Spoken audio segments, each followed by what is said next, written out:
What is up, guys? Now, in Gigabyte's AORUS Z390 line, there's actually a total of 8 motherboards, but sitting right in the middle is this board right here, which is the Gigabyte Z390 AORUS Ultra. So let's go ahead and take a look. Taking a first look at the board, we can see that Gigabyte has gone with an all black PCB with silver accents. Typically, when it comes to the AORUS boards, Gigabyte likes to keep the colors neutral and they let the RGB do the rest. This board is no different, and we'll be showing you the RGB lighting here in just a little bit. Starting at the CPU socket, we of course have Intel's LGA 1151 socket. Z390 boards support both 8th and 9th generation Intel Core processors. This board features a 12+1 power phase design that makes use of a digital PWM controller and Dr. MOS. The power delivery components are covered by 2 heat sinks that are actually connected by a heat pipe, and this heat pipe will make direct contact with the MOSFETs for the best cooling performance. Gigabyte has sort of connected these heat sinks to the rear I/O cover, which makes the top corner look like a single piece, and I kind of really like that.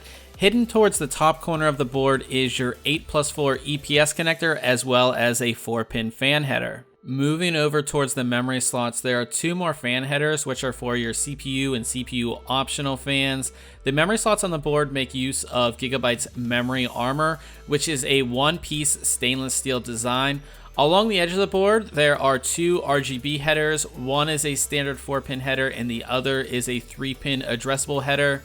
Then you have your 24-pin ATX power connection, a USB 3.1 Gen 1 header, and a USB 3.1 Gen 2 Type-C internal header. Coming down the board, you'll find a Thunderbolt header as well as 6 SATA 6GB ports.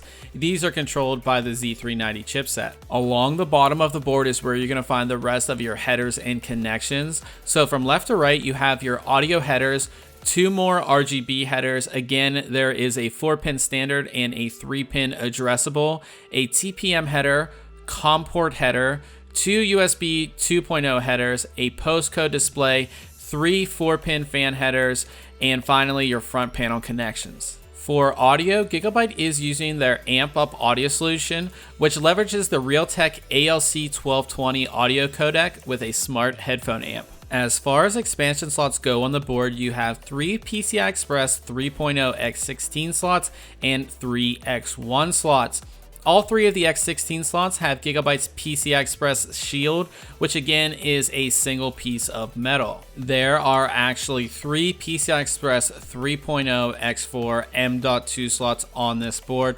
All 3 of them have integrated heat sinks, and I think they look awesome. Finally, we come to the rear I/O, which has an integrated I/O shield. This is something I love to see on motherboards.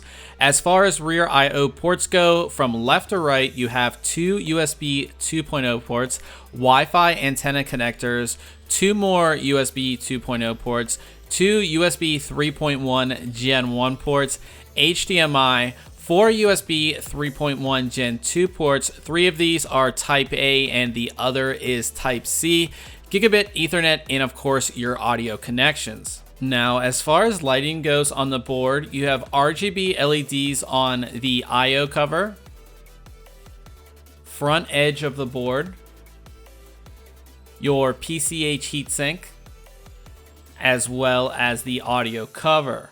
Overall, I think the lighting on the board looks great, and of course, you can control it with Gigabyte's RGB Fusion software. Alright guys, so at the end of the day, we have a really great Z390 board. This might be my favorite Z390 board that I've reviewed so far.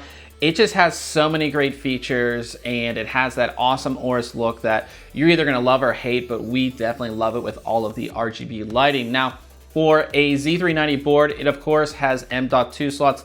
This board specifically has 3 PCI Express 3.0 X4 slots, and they all come with the integrated heat sinks. So if you might buy like 2 different M.2 drives, it's gonna mess up the whole look of the board. But with this, you don't have to worry because you have those integrated heat sinks. This board, as expected, would have USB 3.1 Gen 2, but you have the internal header on this board. So if you have a case that has a Type-C, front port, you can easily connect it to your motherboard that way. You also get that awesome RGB lighting, which I said, and you have a really good audio solution on this board too. Now, when it came to overclocking, we were able to get our Core i9 9900K all the way up to 5.1 gigahertz. And one thing I was really surprised about was that our temperatures were really in check. Typically, when we would overclock the 9900K with our 240 millimeter AIO, temperatures would be really high, like 80, 90, going on 100 degrees under full load. That's not very good. Of course, we know the 9900K is really hot, but with this, we were like 75 to 77 degrees under full load at all of the cores at 5.1 gigahertz. That has a lot to do with the thermal design of this board. You also have that 12+1 power phase design, and you have the extra connector to bring even more stable power to your CPU. So a lot of good stuff there when it comes to overclocking. You also have a really great BIOS and great motherboard companion software as well. Now, the one downside to this board is that it is a little bit expensive. It's $249, which you can get a lot of Z390 boards for under that, but I think with all of the features and the great looks and the thermal design and everything that this board has, it's definitely worth that price. And again, if you're doing any heavy overclocking, this is definitely a board that I would consider. So go ahead and check the link below to our full review of this board, which will have all of the benchmarks so you can see all of that stuff. We'll also have a link below where you can go ahead and pick this board up. And guys, we would appreciate it if you hit the like button if you enjoyed this video. And if you have any other questions, go ahead and leave it in the comments section below. As I always say, as I knock the box over, if you enjoy our tech content, go ahead and subscribe. Catch you guys in the next video.